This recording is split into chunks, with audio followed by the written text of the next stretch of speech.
শিলচরে ৪৫ লক্ষ টাকার সোনার বিস্কুট জব্দ, গ্রেপ্তার এক। শিলচরে ৪৫ লক্ষ টাকার সোনার বিস্কুট জব্দ করল পুলিশ।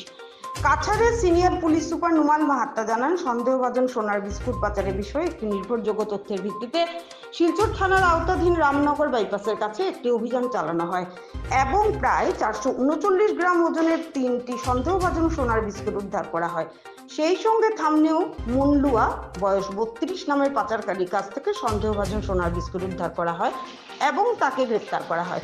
ধৃতের বাড়ি মণিপুরের চূড়াচাঁদপুরে। তিনি জানান, ঘটনাস্থলে স্বাধীন সাক্ষীদের উপস্থিতিতে এগুলি জব্দ করা হয়। সন্দেহভাজন সোনার বিস্কুটগুলি মণিপুর থেকে পরিবহন করা হয়েছিল এবং শিলচরের আইএসবিটির কাছাকাছি কোথাও পৌঁছে দেওয়ার কথা ছিল। পরবর্তী আইনি ব্যবস্থা শুরু করা হয়েছে বলে জানান তিনি। বৈধ সামগ্ৰী সৰবৰাহৰ বিৰুদ্ধে আমাৰ যি অভিযান আছে অব্যাহত আছে আৰু যোৱাকালি আমি এটা বিশেষ সূত্ৰৰ প্ৰমুখেদি আমি এটা অভিযান আৰম্ভ কৰিছিলোঁ আৰু এই অভিযানটো আমাৰ শিলচৰ বাইপাছৰ ৰামনগৰ অঞ্চলত এই অভিযানটো চলিছিলে আৰু অভিযান কালত আমি এজন ব্যক্তিক আমি যেতিয়া কৰায়ত্ব কৰোঁ আৰু সেই ব্যক্তিজনৰ পৰা আমি তিনিটাকৈ সন্দেহজনক ভাৱে তিনিটাতকৈ সোণৰ বিস্কুট আমি জব্দ কৰিবলৈ সক্ষম হ'লোঁ আৰু জব্দকৃত তিনিওটা সোণৰ বিস্কুটৰ ওজন হৈছে ৪৩৯ গ্ৰাম আৰু ইয়াৰ চোৰাং বজাৰত ইয়াৰ মূল্য প্ৰায় ৪৫ লাখ টকা হ'ব। আমি গোটেই বিষয়টো অনুসন্ধান কৰি আছোঁ আৰু এজন ব্যক্তি যাক আমি গ্ৰেপ্তাৰ কৰিছোঁ, তেওঁৰ নাম হ'ল খামনেও মুণ্ডুৱা।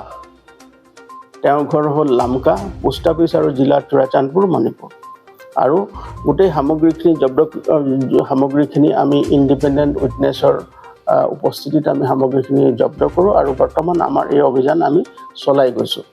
আৰু ইয়াৰ লগত সম্পৰ্কিত থকা যি ব্যক্তি আছে তেওঁলোকক যাতে আমি শীঘ্ৰে কৰায়ত্ব কৰি কঠোৰতম আইনগত ব্যৱস্থা তেওঁলোকৰ বিৰুদ্ধে ল'ব পাৰোঁ তাৰ কাৰণে আমি তৎপৰ হৈ আছোঁ।